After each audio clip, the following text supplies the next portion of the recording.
Vamos a dar paso a la primera ponencia de esta tarde, segundo día del Sexto Congreso Internacional sobre la Nobleza, presentando al señor don José Manuel Huidobro Moya,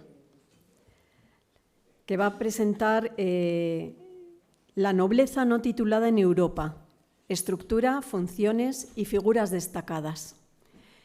José Manuel Huidobro Moya es doctor en Derecho por la UNED, ingeniero de telecomunicaciones y dispone de numerosos títulos de máster.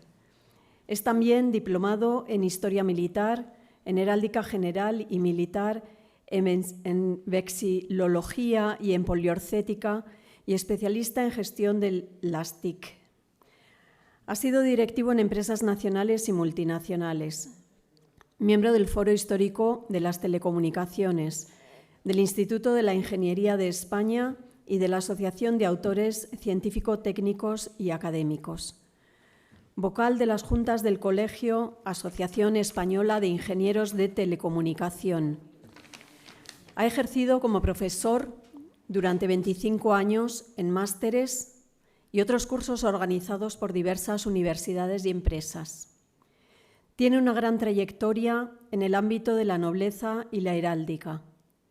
Es comendador de la Orden del Santo Sepulcro de Jerusalén y caballero en diversas corporaciones. Su labor institucional incluye el cargo de fiscal de la Maestranza de Caballería de San Fernando y su participación en el Colegio Heráldico de España y de las Indias. Asimismo, posee un perfil académico de gran prestigio, siendo miembro de múltiples academias nacionales e internacionales dedicadas a la genealogía, la historia y las artes. José Manuel, por favor. Muy bien, pues muchas gracias, Inés. Buenas tardes a todos los que estáis aquí y nos estáis viendo a través de Internet, y a los que presentes, porque sin vosotros no sería posible dar esta comunicación. Bueno, en esta comunicación voy a examinar las distintas formas de nobleza no titulada en Europa, entendida como, digamos, la parte de la nobleza que no tiene un título concedido por el monarca. Se ofrece una comparativa sobre los paralelismos entre sistemas nobiliarios y la relación entre la nobleza y el surgimiento de la burguesía moderna. La nobleza no titulada, también nombrada por muchos autores como pequeña o baja nobleza, aunque hay algunas personas que no les gusta este título, pero lo cierto es que es así, en la literatura se nombra así, constituye un estrato intermedio entre la alta aristocracia y las clases plebeyas o burguesas. Aunque carentes de los vastos privilegios y riquezas de los grandes señores, los miembros de este grupo desempeñaron papeles fundamentales en la administración local, el ejército y la cultura. La nobleza, os voy a poner lo que es el título de la presentación para que veáis, y después vamos a ir deteniéndonos en cada uno de ellos. La nobleza no titulada, como sabréis, desempeñó un papel fundamental en la consolidación del poder monárquico y estatal, en la administración local, en la conducción de ejércitos y en la creación cultural de las élites intermedias. A pesar de su inferior posición respecto a la alta aristocracia, este grupo constituyó una pieza esencial en el equilibrio de las jerarquías sociales, actuando como mediador entre la nobleza titulada y la burguesía emergente. Lo iremos viendo a lo largo de la presentación. El caso español lo voy a tratar muy a la ligera porque ya es más conocido, y me voy a centrar más en el caso de otros países que tienen una nobleza no titulada, digamos, no como la hidalguía, pero sí asimilable o en cierto modo equivalente, como pueden ser la petite noblesse francesa, la gentry inglesa, aunque jurídicamente no es reconocida como nobleza, pero socialmente sí podemos considerar que es equivalente. En el caso de Prusia, los Junkers, los nobili minori italianos, los fidalgos portugueses, la Zlata polaca, los nemes húngaros o los dvorianstvo ruso. Hay algunas palabras que es un poquito complicada. Bueno, el análisis de la nobleza no titulada ofrece una vía privilegiada para comprender las estructuras sociales del antiguo régimen europeo. Si bien la historiografía tradicional ha tendido a centrarse en la alta aristocracia, pues como son duques, condes, marqueses o príncipes, la masa numéricamente más amplia y funcionalmente más versátil de la nobleza estuvo compuesta por la pequeña nobleza, señores rurales, caballeros sin título y funcionarios establecidos por méritos. Esto ya más recientemente. Desde una perspectiva comparativa, estos grupos muestran una sorprendente similitud estructural a lo largo del continente. Poseían pequeños patrimonios, mantenían obligaciones militares o administrativas y dependían de la gracia real o de los derechos hereditarios para conservar su estatus. Combinan el orgullo del linaje con la necesidad del servicio en una tensión que caracterizó a buena parte de la historia social europea. Vamos al caso de España, el primero. La historia contemporánea de España no puede entenderse sin analizar el papel de la nobleza, una institución secular que, aunque profundamente transformada, ha mantenido una notable presencia desde la Edad Media hasta nuestros días. La aprobación de la Constitución de 1812 por las Cortes de Cádiz supuso un punto de inflexión. Por primera vez se cuestionaban de manera directa los privilegios tradicionales de la aristocracia, en un contexto de crisis del antiguo régimen y de emergencia de las ideas liberales. Desde entonces, la nobleza española, tanto la titulada como la que no, es decir, la hidalguía, ha atravesado un complejo proceso de adaptación, pasando de ser un grupo privilegiado con funciones políticas y jurisdiccionales a convertirse, en buena medida, en una élite social y simbólica de carácter honorífico. A lo largo del siglo XIX y el XX, la aristocracia buscó adaptarse manteniendo su influencia social y, en ciertos periodos, su proximidad al poder político. Sin embargo, en el marco constitucional actual, la nobleza es, ante todo, un símbolo histórico y cultural que conserva un prestigio honorífico, pero ha dejado de ser una institución con poder real en la vida política y económica de España. La nobleza, en el antiguo régimen, hasta comienzos del siglo XIX, la nobleza en España había constituido uno de los tres pilares fundamentales del orden estamental, junto con el clero y el pueblo llano. Gozaba de amplios privilegios como la exención del pago de impuestos, generalmente los pechos, la posesión de mayorazgos, bienes vinculados e inalienables y la jurisdicción sobre territorios en régimen señorial. Su poder económico se sustanciaba en la gran propiedad agraria, mientras que su influencia política se manifestaba en la cercanía a la monarquía y la ocupación de cargos en la administración, el ejército y la Iglesia. Sin embargo, ya en el siglo XVIII, bajo los Borbones, se habían producido intentos de limitar su peso político y reforzar el poder central. La Guerra de Independencia, 1808-14, aceleró el proceso, pues la nobleza se dividió entre afrancesados y patriotas, y el nuevo marco liberal empezaba a socavar los fundamentos del orden estamental. La Constitución de 1812, llamada la Pepa, marcó un antes y un después en la historia de la nobleza española. Aunque no eliminó los títulos nobiliarios, sí consagró principios contrarios a los privilegios tradicionales, es decir, la igualdad jurídica de los ciudadanos, la abolición de los señoríos jurisdiccionales y el cuestionamiento de los mayorazgos. Con ello, la nobleza perdió gran parte de su poder político y económico directo. Los señoríos pasaron a integrarse en la administración del Estado, lo que supuso el fin de una de las bases históricas de la aristocracia, si bien muchos nobles conservaron sus tierras y consiguieron transformarlas en propiedades privadas. La desaparición de los vínculos señoriales mermó de manera significativa su capacidad de control sobre la población campesina. Durante el siglo XIX, la nobleza se vio obligada a adaptarse a la nueva realidad liberal. Esto pasó en todos los países, prácticamente.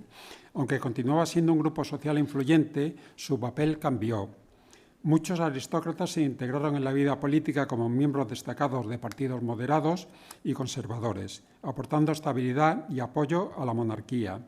La corona, consciente de la importancia simbólica de mantener a la aristocracia, siguió concediendo títulos nobiliarios, en ocasiones a políticos, militares, financieros, que habían demostrado fidelidad al régimen.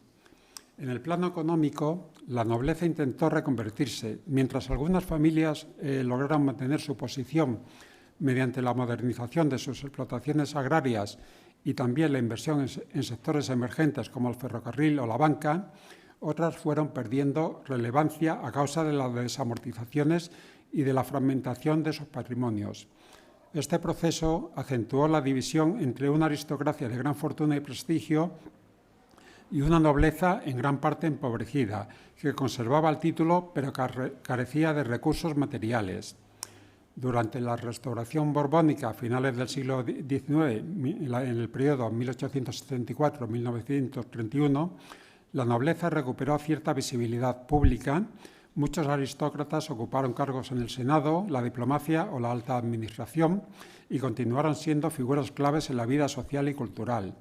Madrid y otras ciudades españolas se convirtieron en escenarios de sociabilidad aristocrática con palacios, tertulias y actividades benéficas organizadas por familias nobles. Sin embargo, los cambios políticos del siglo XX debilitaron su posición. La proclamación de la Segunda República en 1931 trajo consigo la abolición oficial de los títulos nobiliarios, como ya se ha comentado esta mañana, y la prohibición de su uso en documentos públicos. Esta medida, aunque de carácter simbólico, reflejaba el rechazo de una gran parte de la sociedad hacia la nobleza como vestigio del antiguo régimen. La guerra civil y la posterior dictadura franquista modificaron nuevamente el panorama. Francisco Franco restituyó los títulos nobiliarios y concedió otros nuevos a militares y colaboradores del régimen, utilizando la nobleza como instrumento de legitimación y recompensa. Así se produjo una cierta democratización, entre comillas, del acceso a la nobleza, aunque en un sentido político y no social, pues seguía siendo una distinción reservada a las élites fieles al poder. Con la llegada de la democracia tras la muerte de Franco en 1975, la nobleza perdió toda función política y jurídica. La Constitución de 1979 reconoce los títulos nobiliarios, pero únicamente como meras condiciones honoríficas, sin privilegios legales. La monarquía parlamentaria, encarnada en la figura de don Juan Carlos y posteriormente su hijo el rey Felipe VI, ha mantenido la práctica de rehabilitar o conceder títulos como una tradición vinculada al reconocimiento de mérito. Ya sabéis que recientemente el rey don Felipe ha concedido varios títulos.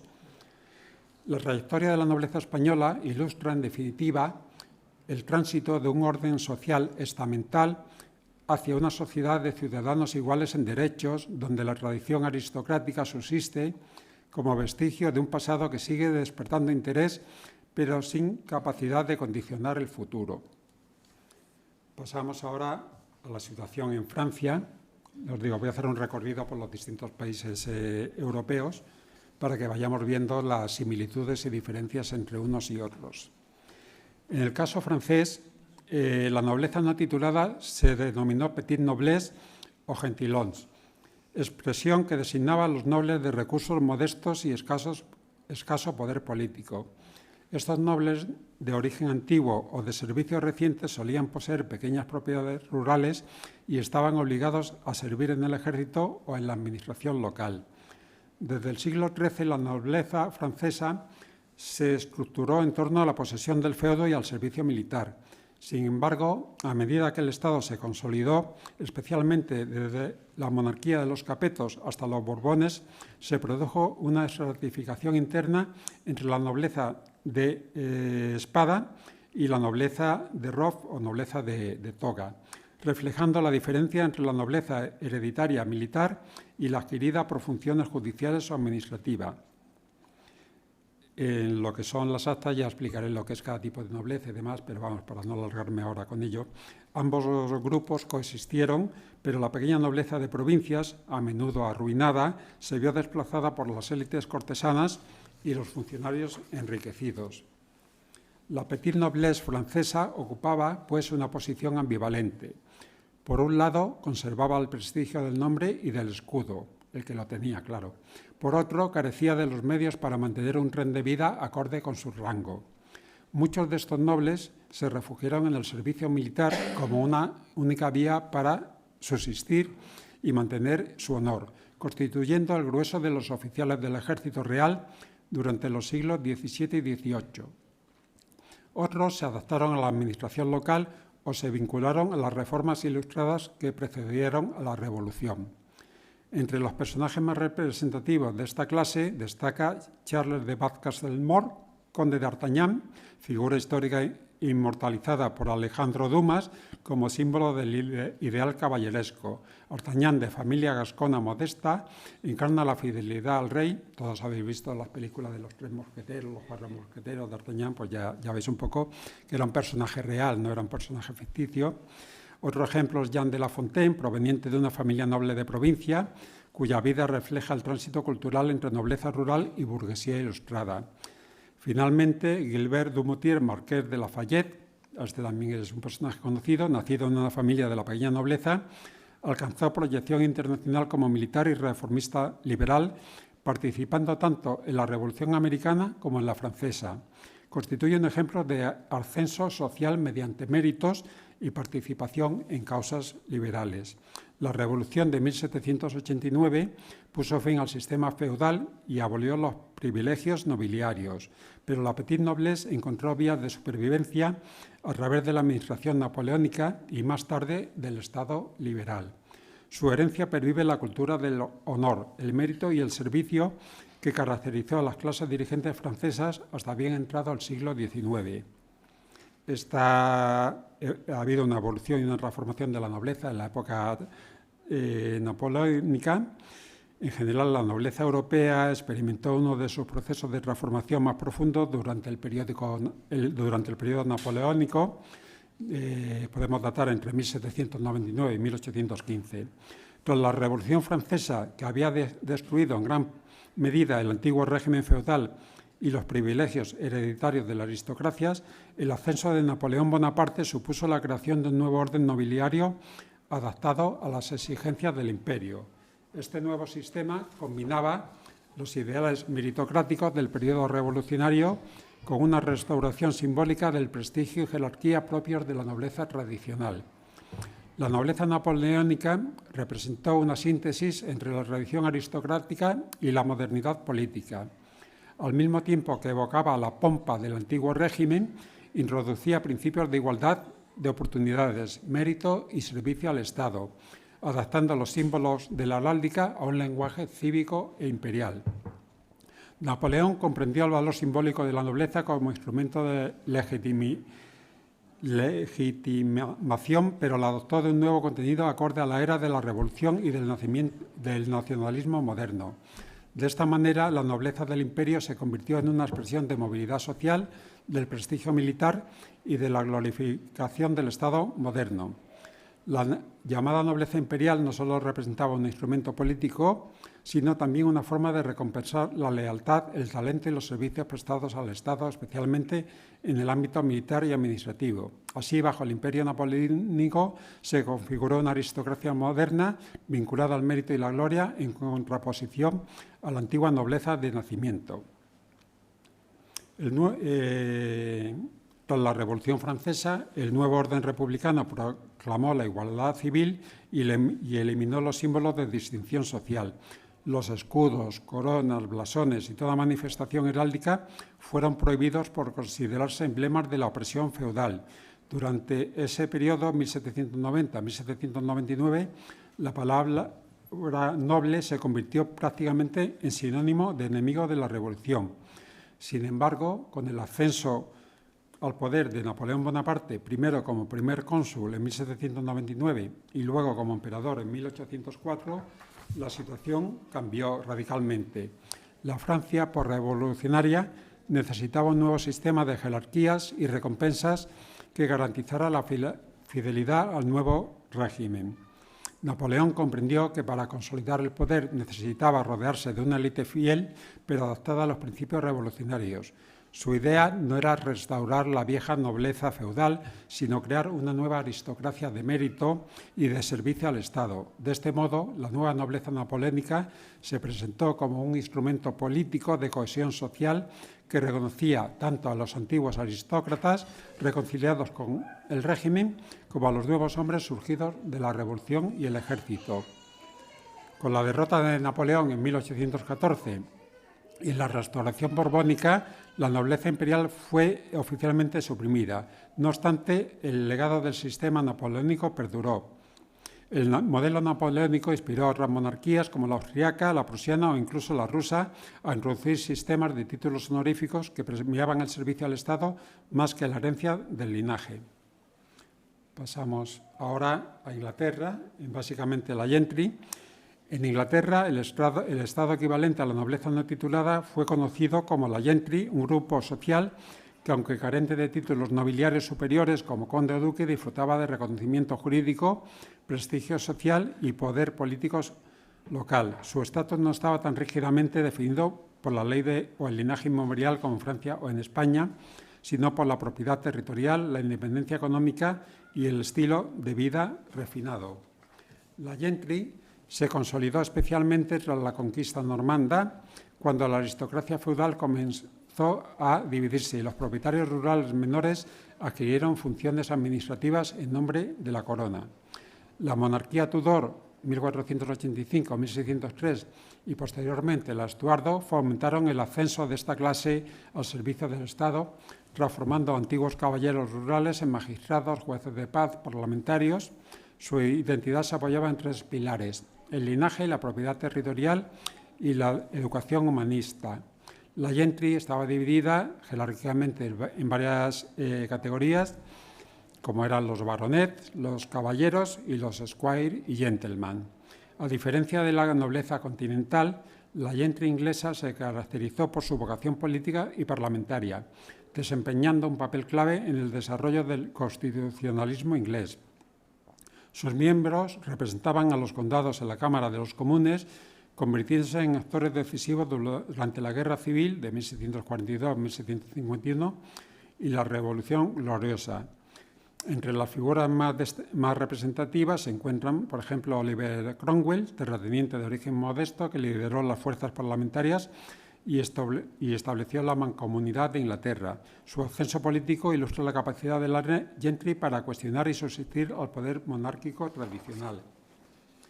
Otro ejemplo, aquí os he puesto algunas figuras de personajes destacados, pues era Sir Francis Drake, aquí decimos marino explorador, aquí decimos en España que era un pirata, por sus ataques a las flotas y al imperio hispano. Y bueno, también hay ilustres personajes, escritores como Jane Austen y su familia, que representan el lado cultural y doméstico de la gentry. Fue una autora bastante importante que a comienzos del siglo XIX conservaba su identidad rural, pero enfrentaba los desafíos económicos de la modernidad. El siglo XIX supuso la transformación definitiva de esta clase. La industrialización redujo su peso económico, pero su prestigio social se mantuvo, dando origen a la clase dirigente victoriana.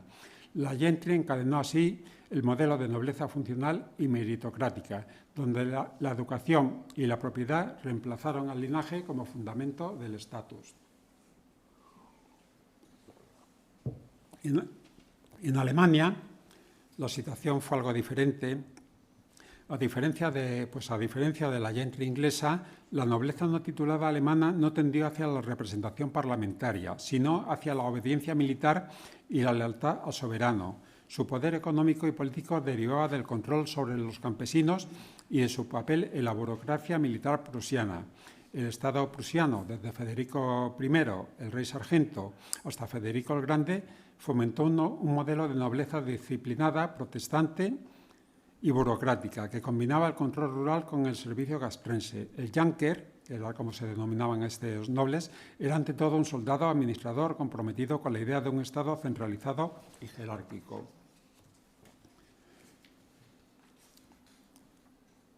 Durante los siglos XVIII y XIX, los Junkers se convirtieron en la élite política y militar de Prusia, monopolizando los cargos del ejército y del cuerpo diplomático.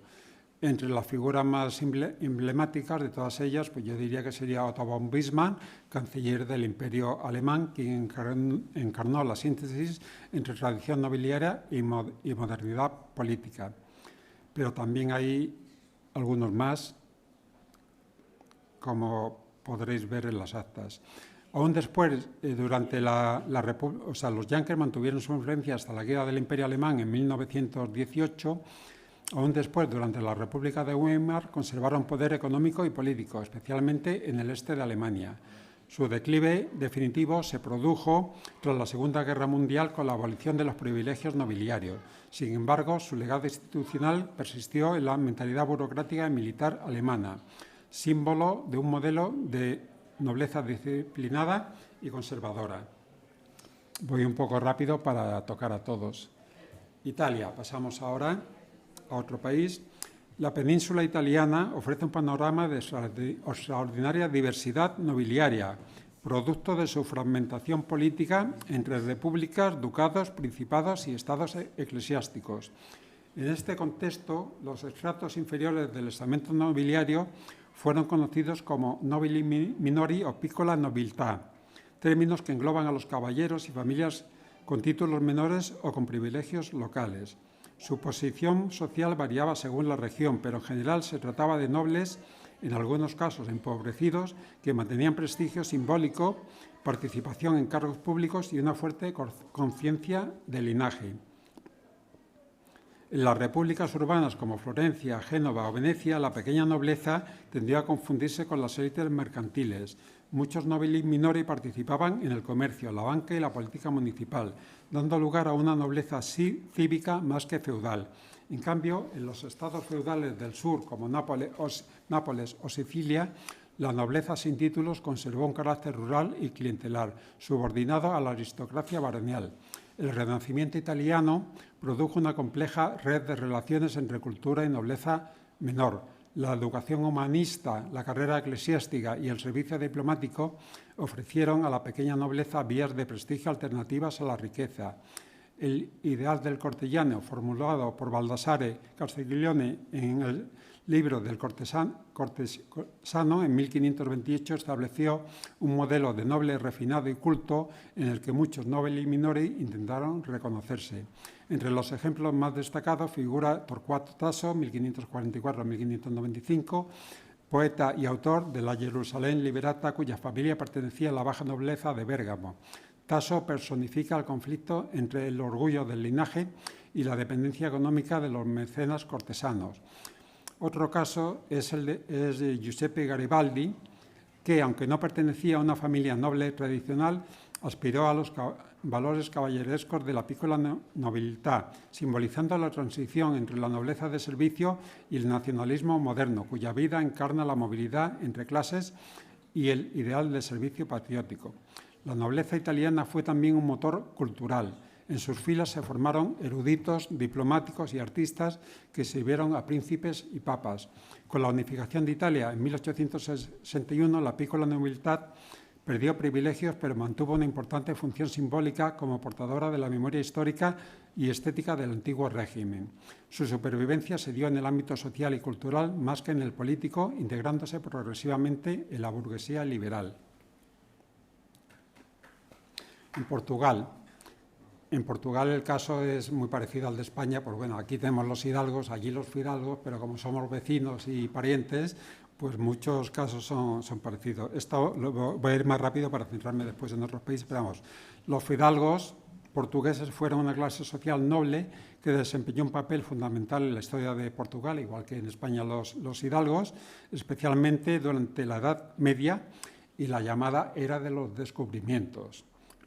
Fue un país que tuvo bastante influencia en este ámbito. Esta aristocracia estaba compuesta por familias de linaje distinguido que gozaban de privilegios y prerrogativas otorgadas por el monarca. Su influencia se extendió a la política, la administración del reino y la exploración de nuevas tierras. El prestigio de los fidalgos estaba íntimamente ligado al servicio al rey y a la fe católica. La expansión ultramar portuguesa en los siglos XV y XVI ofreció a muchos de ellos oportunidades de ascenso. Es un poco parecido a lo que pasó con la emigración española tras el descubrimiento de América, pues a los países que hoy forman parte de Hispanoamérica, y en el caso de Portugal, pues a Brasil y a toda la parte de Asia, ¿no? La expansión ultramarina portuguesa en esos siglos ofreció esta oportunidad. Los que participaron en las conquistas de Ceuta, Goa o Malaca adquirieron riqueza y honor, aunque no siempre títulos mayores. La monarquía lusitana utilizó a estos nobles como instrumentos de colonización y evangelización, extendiendo el modelo nobiliario a Asia, África y América. Pero, al igual que pasó en España, a lo largo de los siglos la influencia de los fidalgos comenzó a declinar, especialmente con el avance de los ideales ilustrados y la centralización del poder en manos del Estado. La abolición de los privilegios nobiliarios en el siglo XIX y la instauración de la República en 1910 pusieron fin al sistema tradicional de nobleza en Portugal. Sin embargo, muchas familias fidalgas lograron mantener su prestigio a través del tiempo, adaptándose a los cambios políticos y económicos. Esto es un hecho que se da en todos los países. Al final hay, para sobrevivir, un periodo de adaptación a los cambios, porque no hay otra manera, ¿no? Durante el siglo XIX, con la implantación del liberalismo, la nobleza portuguesa fue totalmente abolida, pero los fidalgos siguieron ocupando un lugar simbólico en la identidad nacional. Se mantuvo como rasgo cultural persistente del imaginario portugués. En resumen, los fidalgos portugueses fueron una parte esencial de la historia y estructura social del país. Aunque su influencia ha disminuido con el tiempo, el legado de la fidalguía sigue presente en la cultura y la historia de Portugal. Por nombrar algunos de ellos, bueno, pues sobre todo en la parte de las artes, las ciencias, pues Luis de Camões, Vasco de Gama, Fernando de Magallanes, que ya ha comentado Marichalar, y demás. Pasamos ya a otros, quizá algo menos conocidos, al menos por nosotros, Polonia y Lituania. El caso polaco-lituano van unidos porque en algún momento de la historia formaron un reino conjunto. Constituye una excepción notable dentro de la historia nobiliaria europea. La Zlata, o nobleza polaca, fue un estamento numéricamente amplio y políticamente dominante. De hecho, se dice que los nobles polacos eran también de los más abundantes de Europa, tanto más que en España llegaron a formar parte, que incluía tanto a grandes magnates como a pequeños propietarios rurales. Esta estructura dio lugar a una nobleza democrática. Esto es bastante importante, donde el estatus dependía más de la participación política que de la riqueza. Su poder resistía en el Parlamento, donde cada noble tenía derecho a voto. Esto es algo que en otros países no se da. Desde el siglo XV, la Zlata adquirió privilegios exclusivos codificados en las constituciones de Nesaba en 1454 y posteriormente en los artículos enricianos de 1573, que establecían la monarquía electiva y los derechos de autogobierno. Cada miembro de la Zlata tenía derecho a votar en las asambleas locales y a participar en el Parlamento. Este sistema, conocido como la libertad dorada, Złota Wolność en polaco, convirtió a la nobleza no titulada en una clase política con poder colectivo. Esta vivía generalmente en condiciones modestas, trabajando en sus propias tierras, pero conservando prerrogativas jurídicas, inmunidad fiscal y derecho a portar armas y voto político. Su orgullo no residía en la riqueza, sino en la igualdad jurídica dentro del estamento noble, un rasgo único en Europa. Entre los representantes más ilustres, pues bueno, está Tadeusz Kościuszko, ingeniero militar y líder de la insurrección de 1794, quien encarnó el ideal de noble patriota al servicio de la nación, héroe nacional y símbolo del patriotismo polaco. También están Adam Mickiewicz y otros muchos, ¿no? El declive de esta nobleza comenzó tras las particiones de Polonia, 1772-95, cuando el territorio fue dividido entre Rusia, Prusia y Austria. Sin Estado propio, la nobleza perdió poder político, aunque mantuvo su influencia cultural. La Zlata constituye en síntesis un caso paradigmático de cómo la baja nobleza pudo adquirir una dimensión cívica y patriótica, convirtiéndose en el eje de la identidad nacional, incluso después de la desaparición del Estado polaco. Países escandinavos, bueno, es bastante particular porque digamos que la baja nobleza o la pequeña nobleza prácticamente no existió. En los reinos escandinavos, Suecia, Dinamarca y Noruega, la nobleza no titulada se conocía bajo distintas denominaciones, aunque era pequeño número, y compartía una estructura funcional semejante, y su función principal era militar y administrativa al servicio del rey. En Suecia se hablaba del Fralse, grupo de nobles exentos de impuestos a cambio del servicio militar. En Dinamarca era identificada como los Lavadel o Herreman, propietarios rurales con obligaciones feudales. En Noruega la nobleza nunca alcanzó gran tamaño, pero existió una pequeña clase de caballeros y terratenientes hasta el siglo XVIII. En Dinamarca, algunos ejemplos de personas destacadas. En Suecia fue el canciller Axel Oxenstierna, un personaje bastante importante, de alto rango, y que ejercía funciones de funcionarios. Hombres formados en universidades protestantes que encarnaban la nobleza de servicio propia del norte de Europa. En Dinamarca el almirante Peter Rang, etc. Pasamos a Europa del Este y los Balcanes. La región de Europa del Este, caracterizada por su diversidad étnica, política y religiosa, desarrolló formas propias de nobleza que, si bien compartían rasgos con los modelos occidentales, presentaron estructuras sociales particulares. En los reinos de Hungría, Bohemia, Moravia, Croacia y los principados balcánicos, la nobleza no titulada desempeñó un papel crucial como garante del orden local, defensor de los intereses territoriales y mediador entre monarquía y campesinado. En Hungría, sobre todo, en el Reino de Hungría, desde la Edad Media, el término nemes designaba a los nobles, pero existía una clara distinción entre la gran nobleza magnate y la nobleza común o baja. La nobleza húngara se destacó por su espíritu de autonomía y resistencia frente a la centralización, especialmente durante el dominio de los Habsburgo. En este contexto, la baja nobleza fue protagonista de numerosas rebeliones y movimientos nacionalistas. Entre las figuras más destacadas están Ferenc Rakoczy II, líder de la insurrección anti-Habsburgo, y ahora en Bohemia y Moravia, en los territorios checos del Sacro Imperio Romano-Germánico, la nobleza baja era conocida como Zemani, literalmente hombres de la tierra. Este grupo estaba formado por propietarios rurales menores que actuaban como jueces, soldados o administradores locales. En los Balcanes la situación fue más heterogénea. En los principados de Serbia, Valaquia y Moldavia, la baja nobleza estaba constituida por los boyardos menores, vasallos con obligaciones militares y fiscales. Durante la dominación otomana, muchos de estos linajes se adaptaron, convirtiéndose en intermediarios entre el poder imperial y las comunidades cristianas locales. Su identidad se mantuvo mediante el prestigio familiar y la defensa de la ortodoxia religiosa.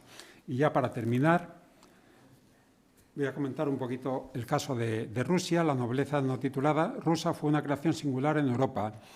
Una aristocracia sin títulos, pero con poder, más vinculada al servicio estatal que al linaje o la sangre. Desde los nobles de servicio del siglo XVI hasta los burócratas del siglo XIX, su historia encarna la tensión entre feudalismo y modernidad, entre mérito y privilegio, entre lealtad al zar y dependencia del Estado. La nobleza rusa fue una de las instituciones más poderosas y duraderas del Imperio ruso. Sin embargo, a diferencia de la Europa occidental, donde la nobleza titulada dominaba la jerarquía social, en Rusia la gran mayoría de los nobles eran no titulados. Estos constituían una clase privilegiada, pero internamente muy heterogénea, compuesta por militares, burócratas, terratenientes, medianos y pequeños, e incluso por individuos con orígenes modestos que habían ascendido gracias al servicio al Estado. Su evolución refleja la tensión entre la tradición feudal moscovita y la modernización del Estado ruso bajo los zares reformadores.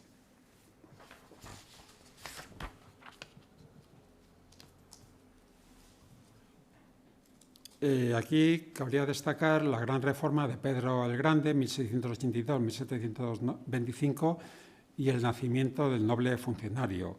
Pues este zar transformó radicalmente la estructura social de Rusia con su tabla de rangos, promulgada en 1722. Este documento estableció una jerarquía de 14 rangos en el ejército, la administración civil y la corte, mediante las cuales un hombre podía ascender socialmente por méritos y servicios.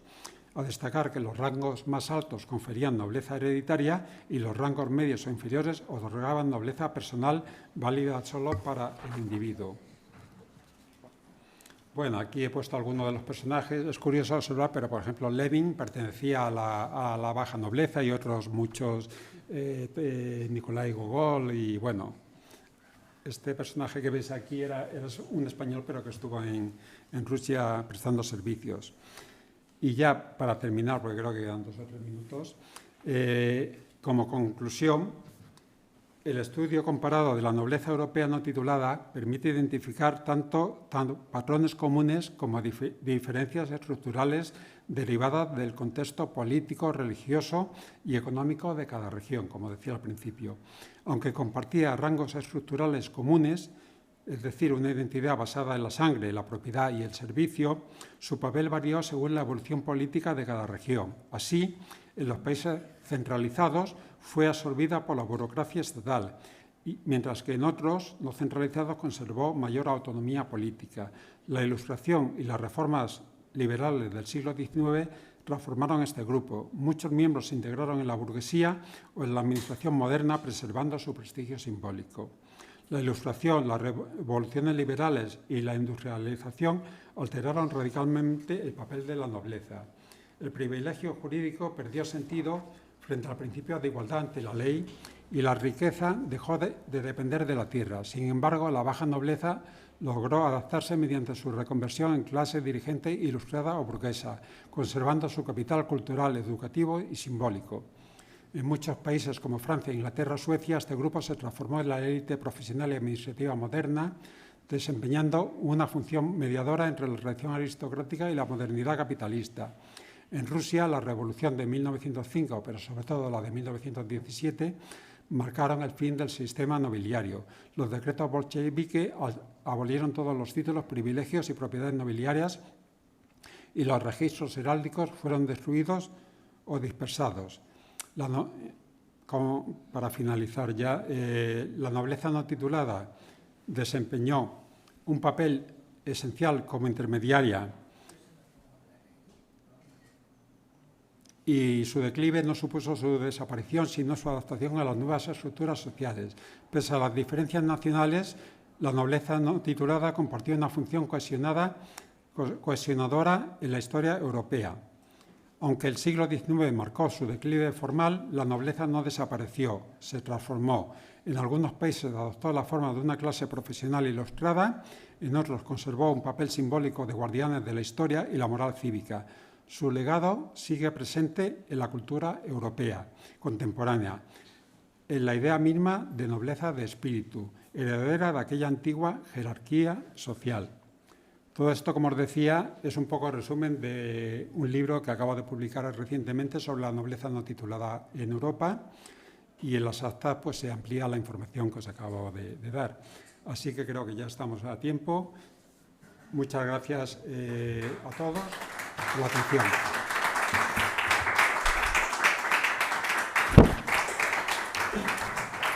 Muchas gracias, José Manuel Huidobro. Y aquí tenemos el libro que acaba de publicar, que es el último de una larga serie de libros dedicados a la hidalguía que viene publicando en los últimos años. Este es de Visión Libros, donde viene, para quien esté interesado en ampliar este tema, extendido con más extensión el contenido que nos ha presentado en esta ponencia. Muchas gracias, José Manuel. Muchas gracias, Inés, y a todos. Yo ahora me tengo que ir porque tengo un acto con la Orden Constantiniana y tengo que participar, entonces siento mucho no poder estar con vosotros el resto de la tarde, me disculpáis, y mañana los que vengáis pues nos vemos de nuevo. Muchas gracias.